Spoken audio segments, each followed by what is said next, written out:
Welcome to Hispanic Biz Success Stories. I'm Homero Galicia. We interview business owners who've built wonderful businesses to learn from them their story, the story of their triumphs and their struggles, to give you, the viewer, an understanding of what it is to build a business and what pioneers do. So today we have an entrepreneur with us that we're very delighted to share a story with, Mr. George Reynoso, who owns All That Music and Video. Mr. Reynoso, thank you so much for joining us. I appreciate that. Thank you for having me, Homero. This is very flattering. Well, you've got. I watch your Catch Show all the time. I enjoy it. Thank you. I Channel appreciate surfing on Sunday afternoons. And I always get caught. I said, I didn't know that guy, or I knew that guy, or whatever. And it's just fascinating. And so the fact that you would pop in the other day and say, you'd like for me to be on the show is just wonderful. So thank you. I appreciate it. Well, thank you. I'm delighted. All That Music. What is that? Oh my gosh, it's I have a life as a former broadcaster. I used to do oldies shows. I was known as the oldies guy before oldies shows were around. But so I just loved collecting records and listening to music and records, and it just kind of became my life. And when I got into college, I found out there was a radio station at the college. I said, that's for me. So I got a mass comm degree from UTEP, and I find myself in a mentoring role a lot these days, the older I get. And I mentor people, and I tell them, you're a broadcast or a mass comm major, and I tell them, you might be better off getting a business degree or getting into science or computers or health, or I said, I don't know what role that you want to do in broadcasting. I said, but unless you've got the charisma, the personality, there's a lot of stuff that goes into being in front of a camera, as you know. And unless you have those skills, it's a very, very brutal, tough field to be in. And unfortunately, what's happened is in this video world that we're in today, a lot of young people see something on the screen and they think that's reality, and they say that's what I want to do. For a while there, everyone I was meeting wanted to be into video or producing or film or something because it's very sexy. And there's all sorts of, and I'm not trying to take anybody's dream away from them, but I always tell them it's contingent really on your personality and your stick-to-itiveness. Are you really good at writing? Can you do an adequate job? Can you ad-lib? Can you carry a conversation? There's so many aspects to that. Anyway, you see how I ramble? I warned you about this. But you have a broadcast experience. I mean, I'm talking to a pro. Yes, I had oldie shows, and I loved playing records and giving the history of a song or how it was written or why it was written, who wrote it, on what record label, at what. So anyway, this is what I became good at, and after a while, people were asking me, where can I get that record? Where can I get that record? Where can I find that record? And I remember distinctly, it was in 1979. I couldn't sleep one night because I was so excited about creating a record store where I sold all the stuff that I was playing and that people wanted, because I felt like I knew what people wanted just by hearing and listening to people. So I didn't sleep that night. I took notes, I got up, I turned on the light, and I started taking notes. And the next morning I had kind of a rough business plan, and I was just so excited. Very, very naive. I didn't have any money. My family loaned me, I believe it was like $8,000. Both of my parents are deceased now, but as I get older now, I realize that one of the things that I regret that I didn't get to do was pay them back that $8,000. But they were so proud of me to see me grow, take my passion, which was music and records and serving people. And everyone, at that time, it was a company called Sound Warehouse that was kind of the mainstream. That's where everyone shopped. And I was considered kind of like, people would raise their eyebrows and say, well, this guy, Nostalgia Records, who is this guy, or why should I shop here, or whatever. But I had an edge because I knew the local populace. I knew the songs that they listened to, as opposed to what a corporate buyer was buying for some of the main chains. So people kind of started supporting me and knowing that there was a little record store in Montana that was selling all the right music at that time. And at that time, we were only selling physical product. This was no cell phones, no digital revolution at that time. So I just took my passion and I loved it. I was very naive, but I had a passion for what I was doing. So Nostalgia Records was your first business. Yes. What year did you start? That was 1980, October 1980. Wow. So you went to UTEP and you finished. When did you go to UTEP? I graduated in 77. I graduated from high school in 71, so you can see where I took a diversion, if you will, because I got a job in commercial radio. I was at what they call KVOF at the time at UTEP, doing an oldie show of all things. Mm-hmm. And there was a fellow named Steve Crosno, who a lot of people have heard of. He hired me to go work at X-Rock 80, and I thought, boy, what an opportunity. And so I kind of took a diversion from school. Eventually I ended up in Houston, Texas as a teen disc jockey. I came back. You have a lot of experience with broadcasting. Yes. But you migrated over to your passion, which was? It's always been records. Even when I came back and I was working at Channel 4, I would always get the pop culture stuff, all the fluff stories. I never got assigned hard news or the political beat. I got the police beat or special interest stories, which I loved. I loved every day. I loved TV because every day was an adventure. I get to learn something new about somebody or some occupation or some business or something. You get to tell a story about it. Your producer would tell you you've got 1 minute and 15 seconds to tell your story. You'd shoot the film, you'd cut the film, you'd write your audio, and you'd try to get it. Wow. So this was in the 70s. This was, mid-70s. Yeah, my brother was a DJ early, country and western when that began here in El Paso, and he worked TV when TV came to El Paso in 1953. There weren't very many Hispanics at all in media, so it's interesting you had that experience. So you come back to El Paso, and from Houston, and that was in the late 70s?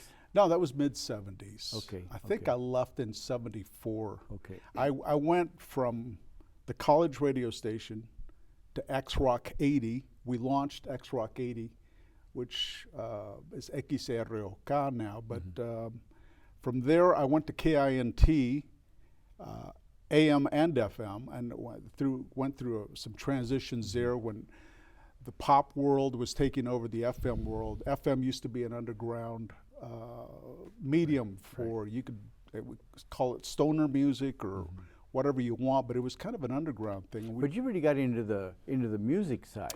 Yeah, and the records. And I got to know music by playing it and knowing what people were asking for. So all of a sudden you got excited about that. Exactly, exactly.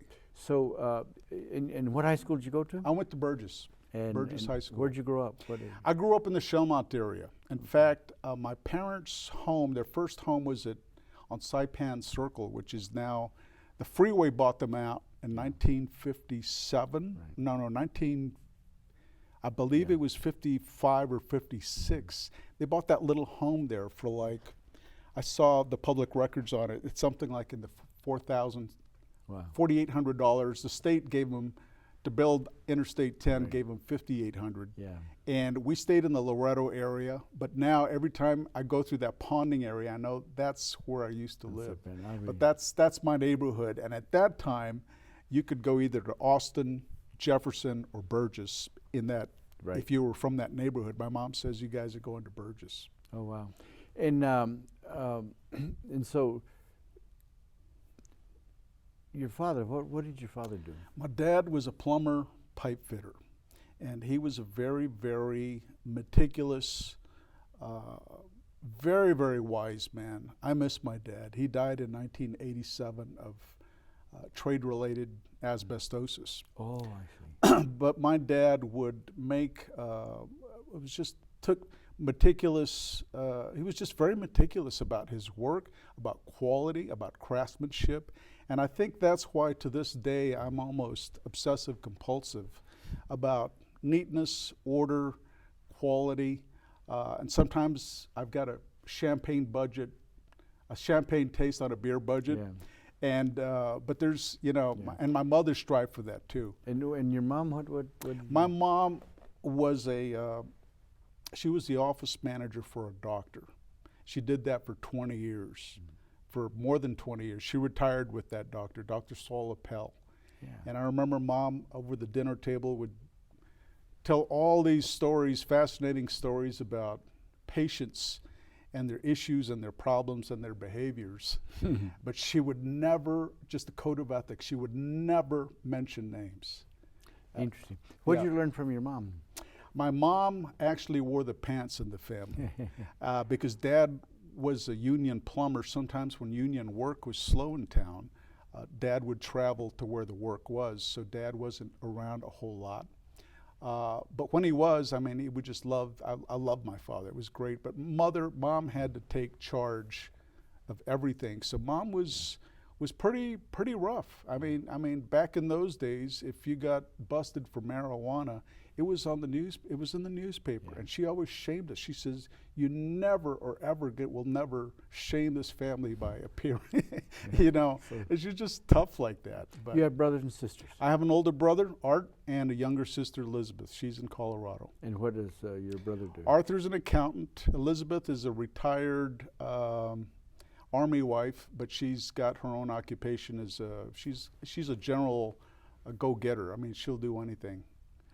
So you have this event in 1979 about dreaming this business through, and so what did you do with the dream? Well, you know, my dad, being the wise man that he was always giving me books to read. He says, "You got to read this one." One was Maxwell Maltz, The Power of Positive Thinking, was the name of this book, and I read it and I absorbed it, and I grew up knowing at a very young age that if you believe in your mind that you know that you're going to do something, very likely you can do it. You just have to believe and own it in your head, and you act it out through your behaviors and your actions. So very naively, I'd already read this book several years earlier because Dad made me read it. Power of Positive Thinking, Maxwell Maltz. It was a landmark book in positive thinking at that time. So I've always had that mindset. I've always known whatever's in my head, I can act out if I really believe in it. Interesting. So you had this idea of a business, and you set out to make it happen. Yeah, I did. I went out to California. Didn't know. Somehow something told me go out to California because that's where all the music connections are. That was just so silly, stupid, and naive, you know, to go out to California to start a record business. What's that about?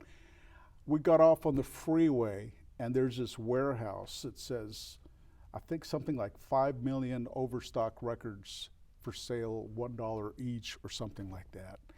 And I spent like 3 days in that warehouse, and I bought like 500, 600, 800 records, really cheap. And it's stuff that I knew that would sell here. And I said, that's really the beginning of Nostalgia Records, which is 1980. Wow. So you pick up all these records, bring them back to El Paso, and open up a storefront? Yeah. Right 4665 Montana and Reynoso, adjacent to a company called Marmolejo Jewelry. He was around a jeweler here for many years. Yeah. I was there from 1980 to 1987. I just basically took all my profits and rolled them over and bought more records and kept basically listening to people. So how'd you find the market?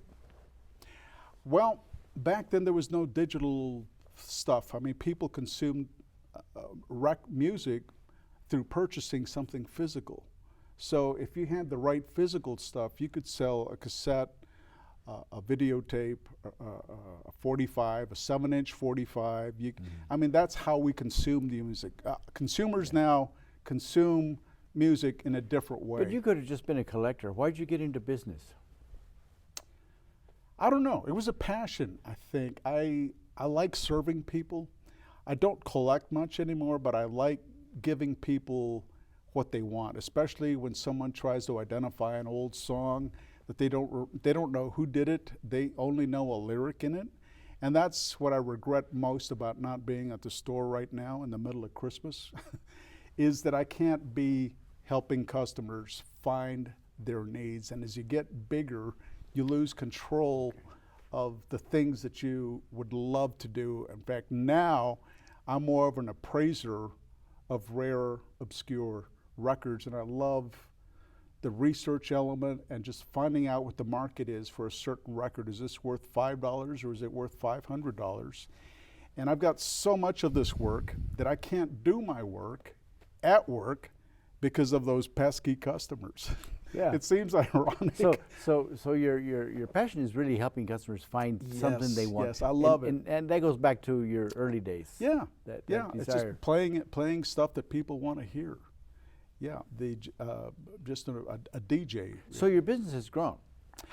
So you buy these records, you open up your shop, you had to grow. How'd you grow? Well, in retrospect, I look back and obviously through a lot of help from my family, because on and off I would not be at home or not be at home, and the family home was just 2 blocks from the business, so it was real convenient for me to be there. But a lot of family support, and of course support from the public. And I had I think a name from being on the radio so much, and I advertised smartly and marketed smartly, and people started coming to Nostalgia Records to find or get their stuff. So you knew marketing. You knew how to market a little. Yeah, I think really that's what I do. I think I'm a public relations guy. I'm a marketing person. So because you knew media, you knew how to. Okay. Yeah, and that's I tell people all the time I'm not a business person. I've had to learn business through hard knocks. I know how to read a balance sheet and an income statement, but bottom line, you sell high, you buy low, and you minimize your expenses. That's really the bottom line, is net profit. What's interesting for me now is that people look at this wonderful store that I've got and they see the volume and they see the cash sales and they equate that to success. But really, anybody that really knows business knows that it's the bottom line. It's what you get to keep after taxes. And most of the time, I don't pay myself. I don't get a paycheck out of this. I'm just doing it because I love what I do, and I'm committed to leases that I've got to fulfill, and I make moves based on. At my age now, I'm trying to slip into retirement. I'm not really going to retire, but I just want to do this more on my terms. I don't know if we didn't mention this, but we're moving to the Fountains. We'll be open in early January. Right now your location is? Yeah, we're at the gate. We're across the street from Landry's Restaurant on the Gateway. We've been there for a little more than 7 years. It's a very large store. How many square feet? Yeah, 6,500 square feet. All records. Yeah, we've got great visibility and people know where we're at, but unfortunately that location, because of the exit ramp and the traffic that just zips through there, we don't get any real retail traffic. I mean, we get some incidental retail from our good neighbors, but it's not enough to sustain the business the way it should. It's not as healthy as it should be. So you're moving? Yeah, it's going to be smaller. We're going to have a smaller footprint. And my only regret is that as we get older, I don't know if you've realized this, but I'm starting to see how you get older and you're less relevant, because the marketplace is really around people who are buying goods and services. In my business, it's 15 to 35 years of age. So I have to recognize that I'm not the same guy I was 20 years ago selling hits to people. It's just, I mean, we could have a whole conversation on what's happened in media, but so what I'm going to do is open up an outlet. In fact, we've been on Boeing Street for several months, down the street from the post office. That's where we're going to run the internet operation. We're making 2 trips to the post office right now with our e-commerce business. And it's where I'm going to buy and receive all our used media. So people sell us their collections, Homer, And we filter the collection. We know how to take 1,000 records and know which records need to get recycled, which records are worth $1, and which records maybe at retail have a chance to sell $4 to $7. And there's very few of those, believe it or not. Every now and again, we'll find a nugget that we can sell for significant money, and that's a lot of that stuff ends up on the internet, but it takes a tremendous amount of labor costs. And of course, I'm kind of like the first filter. I have other people before me that see everything, but by the time it gets to me, I have to make judgments on music. And right now, there's a lot of vinyl coming in, a lot of CDs, and a lot of DVDs. And unfortunately, most of this stuff, people ask me, how much is this record worth? And I tell them it's worth what you can get for it. Really, and if you want to go to Amazon right now, you can find most any CD for a penny if you're willing to spend $3 in shipping to get it. So what is the core of your business? The core of my business is recognizing the trends that are happening, recognizing what's hot, what's not, and recognizing what people actually are looking for. And if you listen to your customers, they'll tell you right off the bat. And of course, we have 40 years of experience and data. We've accumulated a lot of data. We know what we need to stock in what quantities, and what went out of print, and what we need to find on the secondary used market to bring that back in, to have that, because there's a local demand for it here. It's not. So how do you sense that demand? Usually numbers and just hearing. It's just listening to people. Certain hit songs, just for sake of example, people all of a sudden want a song called La Macarena or something or the other.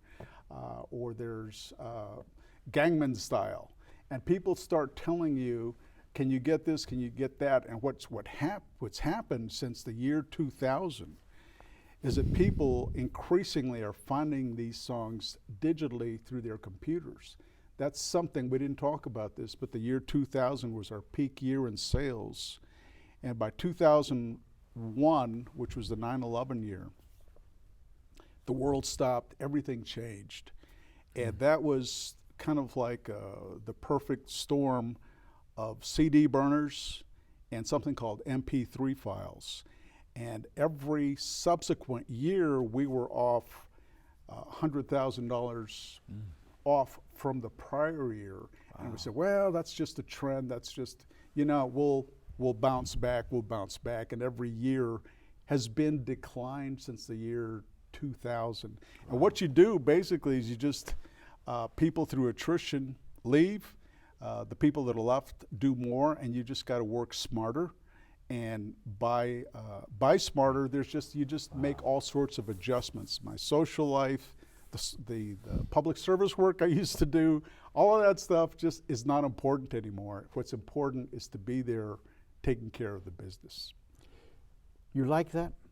You like taking care of business? Yeah, I do. I just wished I didn't have, I'm a little tired.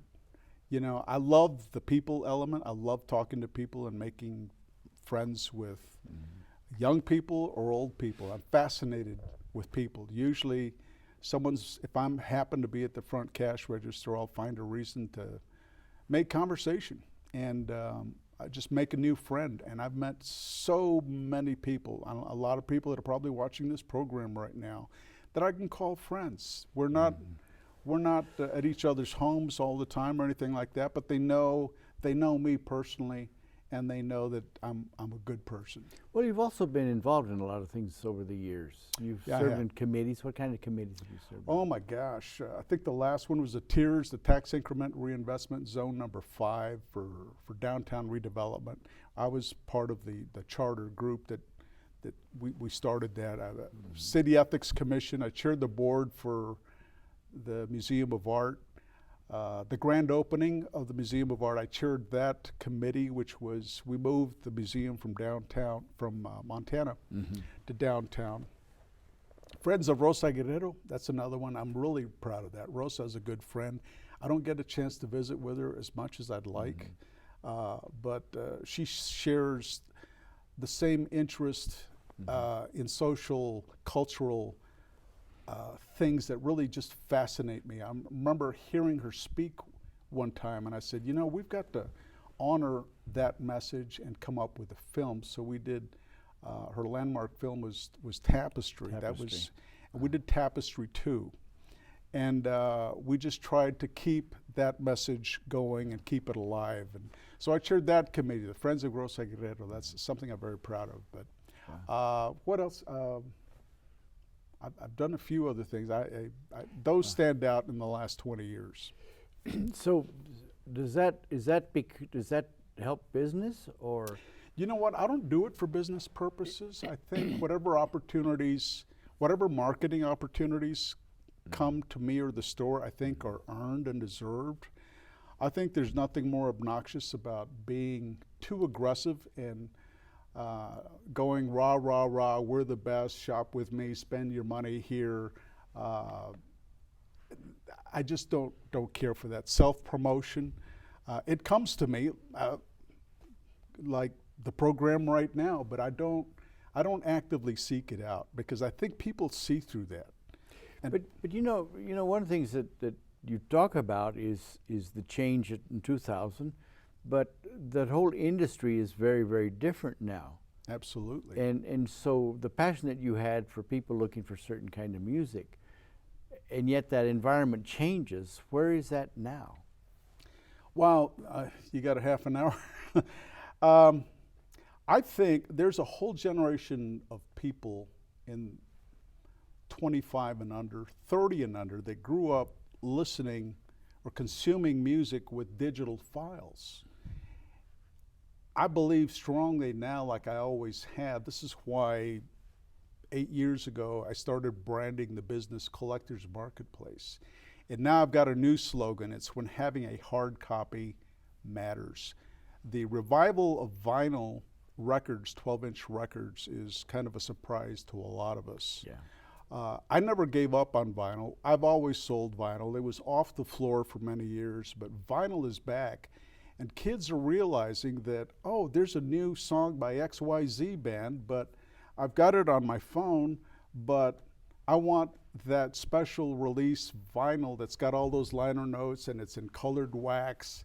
It costs $30, $40, but they will flock into stores to come pick up something physical and tangible that they can't in a virtual world. So it's all, and now they're rediscovering, even their parents now are rediscovering their record collections. Yeah, and that's brought on another problem, is that everyone thinks their records are gold. And unfortunately, they're not. Wow. But that's like, we can go in that conversation. Well, it's a fascinating story that you have of building so you started your business, All That Music, in 1980. 1980. Yeah. With a company called Nostalgia Records. Nostalgia Records and Tapes. I used to hang out on old wooden sign. Back then there was sign painters. Oh, yes. And I had 3 colors, and I used to go out on the light pole and put hard to find records with a big arrow pointing to the door. And I hung that out in the morning and hung it and brought in the signs at night. And I don't know why that came up. I just remembered that. That's interesting. Yeah. But so you built a business on how hard to find records.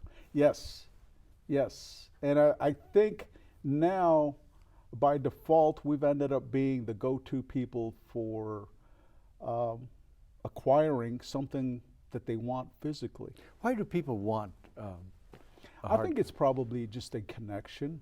It's like a special song, usually, that in a period in their life was significant, and that song brings back deja vu, and it's just a reconnection with a part of their life that they want to reconnect with. So music is an intangible, and if you can't find it physically to enjoy it, nowadays we use the internet, and of course we use the internet as a tool in research, but you got to know how to research, how to use Google and YouTube, and it's more than keywords. There's a lot of plus and minus symbols and apostrophes and commas, and there's just a protocol for doing good research. And I'm surprised at how many people don't know how to do that and come to us to find that information. And if you really want to, you can find anything. But I can see now a little bit. I like vinyl. I like orchestra, and I have a collection, not a large one, but a small one, of people that I used to really enjoy, orchestras that I really enjoyed, and fortunately I can play them on a player, on a disc, and I enjoy that. I can see why, because it's not the same for me to download it, but you built a business. But so you started with about what, 800 records, something like that? 800 records, yes. And then you've had to reinvest and build that up. Today, how many records do you have? Oh my God, I don't know the quantity, but I'm sure, in 45 singles alone, it's over 300,000. Really? Now, yes, but the time required, here's the fallacy of this. I tell this to people all the time. We process so much used media that isn't worth much.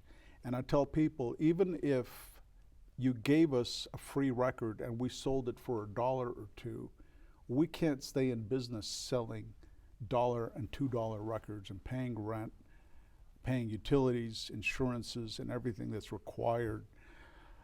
We have to sell the higher margin stuff, the stuff we can sell for $4 to $7. I tell people $4 to $7 is kind of like the sweet spot for selling something at retail. There are some artists that will command $10, $15, $20, but you got to know what genre, what particular album, what condition. There's lots of variables and lots of rules and exceptions to those rules, to pricing it right, to get the sale, to get it to move. So you really got to know the industry. Absolutely. You have to, yeah, and I have to have people around me that know that. And right now, I'm carrying a big load. I'm transitioning now. A lot of this stuff will be available at our outlet sometime in March. Yeah, you're moving. You're leaving your store on the the gateway. gateway, and we're going to have a smaller footprint at the fountains at Farah. It's going to be more of a youth culture based on the mall traffic there. I'm not sure. It's going to be a learning curve for us also. I know we will do volume, and it's going to be the greatest hits of the present, all that music. All the lower end, the budget stuff, the stuff that's filler, very likely will be at the outlet. But I've got to set up the fountains first before I can go open up the outlet, which is going to be on Boeing Street. So what's the outlet then? The outlet is a processing center for all the volume of used media that's coming in. It's going to allow me to be the filter there to run the e-commerce operation. Oh, you do e-commerce? Yes, to do all the data entry that's required to do e-commerce, the photography, data entry, and I don't foresee that we're going to be open. I foresee a limited retail outlet, like maybe a Wednesday through But that's Saturday. a different kind of customer? No, yes it is. There's what we call diggers and pickers, and people that are always looking to find cheap records.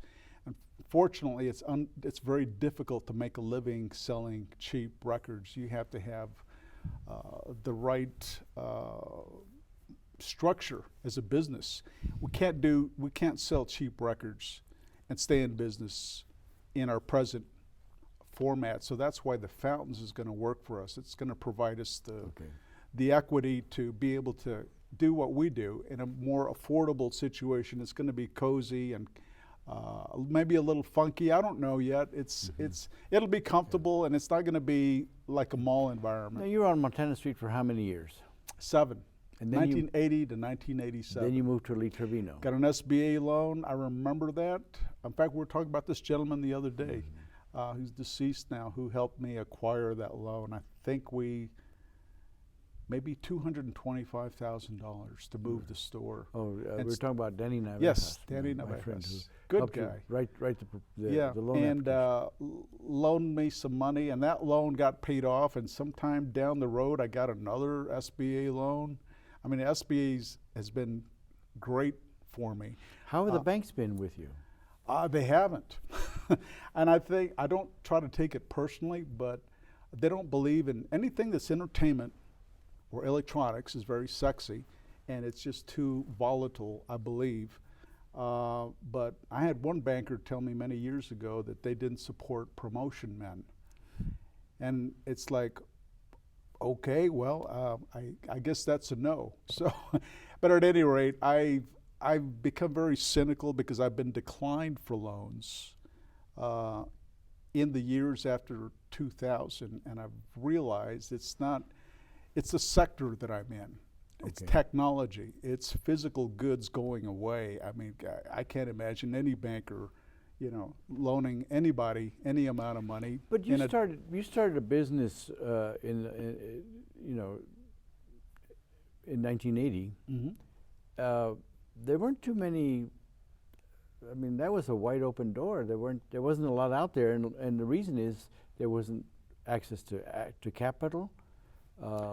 Yes, well, see, it's interesting because in 1980 the industry had crashed. I didn't realize this, but it was right at the end of the disco invasion, and record stores were closing up, and there's just too much investment in disco music.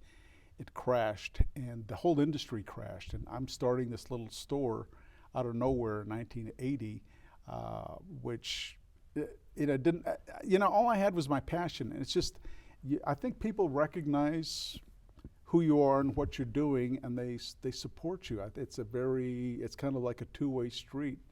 If I was just doing it for the money or trying to sell hardware or something, it might have been a different story. So how important is passion then to you? I think it's incredibly important in anything you do. That's what I like to mentor all young people. Don't be miserable getting a degree in a job that you don't enjoy. I mean, to me, it's not like going to work. I mean, I probably put in 80 hours a week, easy, including the time I do at home on my computer. And I've got my TV, my dogs, and my computer, and I'm happy. And you've been doing this for 40 years?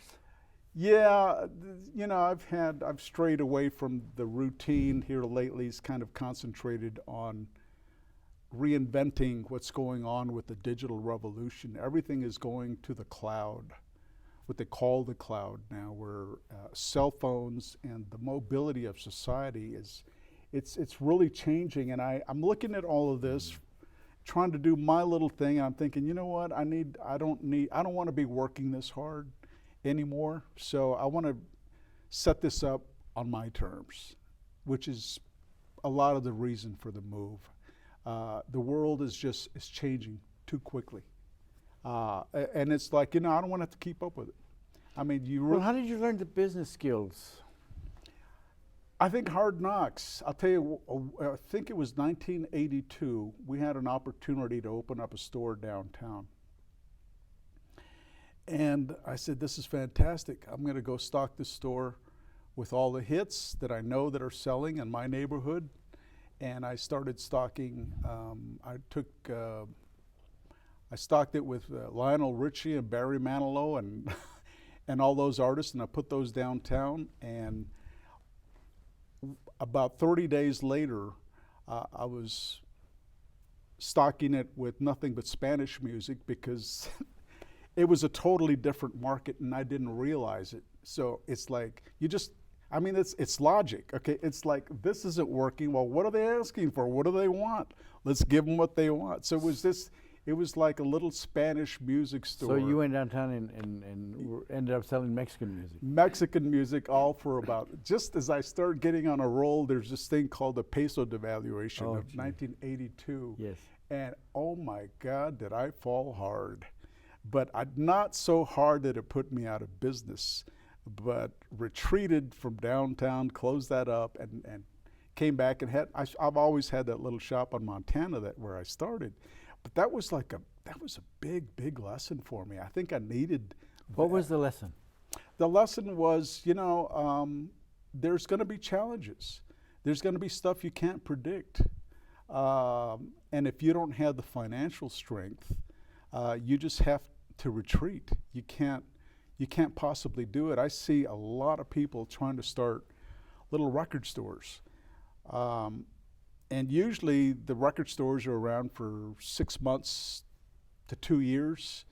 And it requires a lot, unless you're doing critical mass, critical volume to keep growing and make any real money.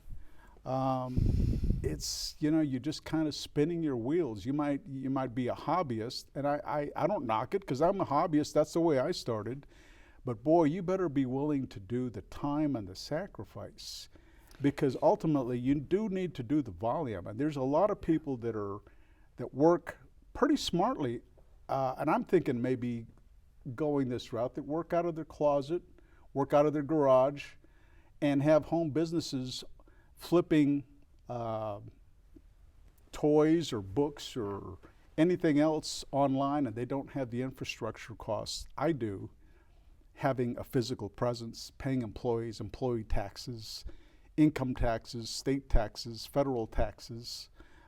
It just goes on and on. So what's the hardest thing about having a business? I think the financial load and doing enough volume and finding enough quality, good people that are willing to work. It's amazing to me. If you've got a work ethic and a great personality, you can do anything. But so many times you hire young people because they put together a good resume, they want a job, but they don't know how to work. Or they've been insulated or coddled, or call it what you will, from their background, from what they've seen on TV, in sitcoms. They've got a good talk, they're sassy, they know pop culture, but there's this little attitude that I'm smarter than you because I'm younger and you're just an old guy, and what do you know? And I tell all these young kids, it's like, look, you know more than I do about certain things, and I know more than you do about certain things. So let's do a trade-off, and let's work together. We can get along, and I can learn from you, and you can learn from me. Right. Sometimes that works. Sometimes these, I call them kids, but they're young adults that have their own thoughts, their own ideas, their own culture that they've been brought up, and it's not their fault. It's just kind of, that's the way the world is changing, and I have a short temper for putting up with that anymore. And I'm going to be looking for good people constantly, because that's really what makes the business. Unfortunately, right now, through attrition, through death, you lose people, you lose friends, retirement, relocations. The staff is not as strong as I would like for it to be. And a lot of it is good mentoring. And I don't have time to teach or to mentor like I would like to. But you have a team. Yeah. You built a team. Yeah, small team, yeah. And you've had that team for a long time. Yeah. It works. You do mentor. I do, but it's like the pressure now and the demands, we're busy. Especially this season with vinyl making a comeback and all the publicity. You've noticed how all these TV commercials have a record player in there now? Yeah. And it's like that's a subconscious signal to, records are back, come back and shop, or give a record this Christmas. It's like, wow. And it's like, I'm seeing that at retail, and I'm recognized as the legitimate. So are you expecting a lot of growth? Oh, yes, in a different way, a smarter way. But I'm going to have to segregate the collector's market from the retail market.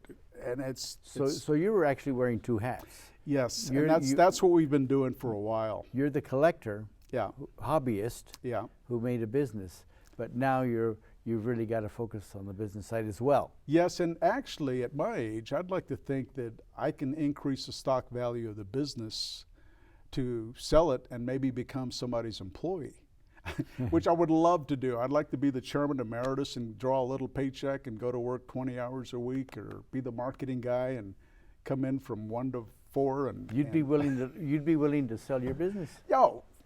It's only logical. I mean, this isn't forever. Did you build a business to sell it?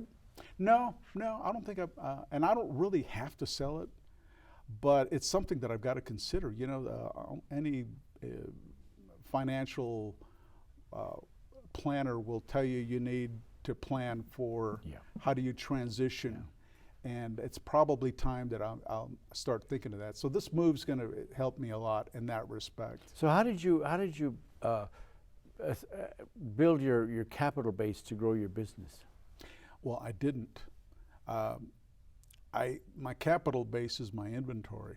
So you invest in inventory, and you sell that inventory, and sometimes that inventory stays around for a year, 2 years, 3 years, 5 years, or 10 years. Wow. And you've got to flip it, so you've got a lot of capital tied up in your inventory. And of course, your fixed costs are eating away at any potential profit. So when you bought something for, let's sake of example, 10 cents 10 years ago, and you sold it for $10 today, well, that's an incredible markup. But what you don't see is that the fact, what space did that tie up, and what kind of expenses sucked out all your profits, potential profits, because you had it there tying up space. And you take that one record and multiply it 50,000 times, and you have this cash hog. I mean, you've got inventory, but it's got to be the right inventory. You got to be getting rid of your inventory, and you got to be the artist at the same time and recognize that, no, we can't get rid of that record because that's a credibility record. Can you pass on your knowledge to somebody else? I don't know. I'd like to think that I could, but a lot of this has been learned because I played music for so long on the radio. I know the songs. I know the industry. I know the record labels and how they've merged and went out of business and got bought out by somebody else, and how Patsy Cline was on Decca at once, and that's now on MCA, and you got to learn, you got a Patsy Cline record here. Well, what shape's it in? Well, can we sell it? Is it sellable? And what label is it on? What is it, monaural? Is it stereo? All these factors go into what that record could sell for. I don't know that you can teach that. There's people that know this information, but they don't want to come work for me. There's just maybe an independent streak, and they want to do their own thing. Some people are lucky enough, I guess, to have those kinds of employees. And then you have those employees that are hobbyists. And then this has happened to me numerous times before. We got a fox guarding the hen house. You start missing inventory, or inventory gets hidden, or a collection comes in and it gets what I call creamed. Stuff gets set aside or gets lost because people are constantly craving or looking for those unique items that we can sell as a business. So what are the biggest obstacles that you faced that have been, I don't want to call them failures, but what?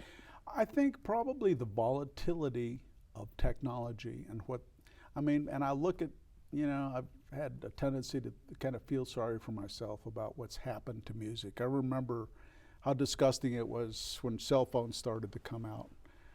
And we were a Ticketmaster outlet at the time, and we would show them, well, we can get you these seats. But anyway, I'm going off on a tangent there. The idea that, I don't have to pay for it, I can get it for free because I can download it, because I've got a computer, because I burn all my stuff, and just the obnoxiousness of someone saying that that's what they can do. It's really fascinating. That's another program we could talk about, is the digital world and streaming now, which is the thing, and what artists get compensated for a stream. I had an executive, major label executive, tell me one time that streams are like pixels on a TV screen. You don't get anything significant until you have, 20,000 dots on the screen that form an image. Well, it's the same thing with streams. You get fractions of a penny, and by fractions, I'm talking thousands, okay? So the only people that make money on streams are people that are doing hundreds of thousands or millions of streams to accumulate some income. If you've got a streaming song, and you've done 500 streams or whatever, that's not really, you might get a little royalty check for 4 cents. It's incredible to see what's going on. But the technology thing, Homer, is what is really the volatility of change and finding consumer trends and hanging on to. And I've been hanging on here for about 20 years going through this change. And I'm just so happy that physical is back, that vinyl is back, that gives us the opportunity to do some other things, that I still get to do records and vinyl. And although I'll probably retreat and do that on my terms, I keep telling people that Boeing location garage is going to be like my man cave. And I've got everything I need, and I can go in and visit, have friends over, and have a refrigerator there, and have a beer maybe, and talk music and records, and got a great sound system. 'Cause that's what you love. Oh yeah, that's going to be great. I'm looking forward to How that. does a kid that grew up by Concordia Cemetery, Yeah. right, lower middle class, is that right? Well, my parents are both from Segundo Barrio, and I, that's interesting because I've always had a fascination with my identity by other people's reaction to who I am or what I do. And this was brought to my attention early on in broadcasting. I remember I went to Houston. I left El Paso for the first time in '73. I went to Houston. As part of the big teen station there, they called me Charlie Fox, and they sent Charlie Fox to this promotion at a mall. And all these little girls came up to me, and they said, "You're Charlie Fox? We didn't know you were a Mexican." And it's like, coming from El Paso, Texas, I never looked at myself as anything other than whomever, because I had black friends, I had Asian friends, and I had white friends, Anglo friends. And that's the one thing about growing up in central El Paso. Right. I didn't really see discrimination or feel any of that until I left town. I was at 19 years old. I'm in Houston, Texas, as a product of, I got a job at a TV station. I look back now and I'm thinking, I was a product of affirmative action, and I realized that eventually, and it's like I knew that I had to prove myself. And all the things I've ever done, I think, what I am told, because I hear this through hearsay and people tell me, is that I can speak and I don't sound like a Mexican, whatever that means. Oh, you're not that kind of Mexican, is what I'm told. Yeah. And it's really fascinating to me because I'm not anybody else but myself. So did that cause a drive to? I think it puts a healthy chip on my shoulder that I can do better, and I'm going to show you that we are not all. I've had people come in the store that have traced my bank accounts because they assumed I was laundering money. Really? That really has happened to me. People will come in and ask for the owner. And it's like, well, I am the owner. Like, well, who's your partner then? Because they can't believe that a so-called person that looks like me has anything this nice. And that's why I strive to set the bar high. But sometimes, Homero, in this community, people have a tendency to want to drag you down to their standards. And I just always try to elevate, and sometimes I think people might even resent that you're trying to do something nicer and better. Can you not put your toothpick on our carpet? Can you try to keep your kids under control? There's just a lot of, I'm obsessive compulsive like that because it's presentation, it's order, it's finding things, that's kind of like how I'm wired. And I try to strive for that. And I think people that really appreciate it know, and other people don't, or they don't care. So you shared earlier that your father was very, very orderly. Yeah. And so you picked that up. Yeah. Picked that up.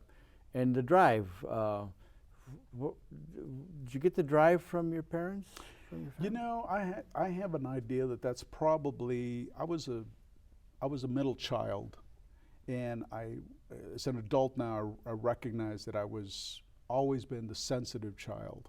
So I'm very aware. But no, I think a lot of us, why are you born the way you are? It's like discussing religion. It's like, is it your fault you were born a Jew or a Christian or a Hindu or whatever? And it's like, who gives anybody the right to judge whatever it is you were born into, a Mormon or whatever? And it's like, I think the things we don't understand genetically, we are just wired the way we are. And certainly there's the influences of those first 5 years of life are important. Probably to some degree I picked it up from my mom and dad.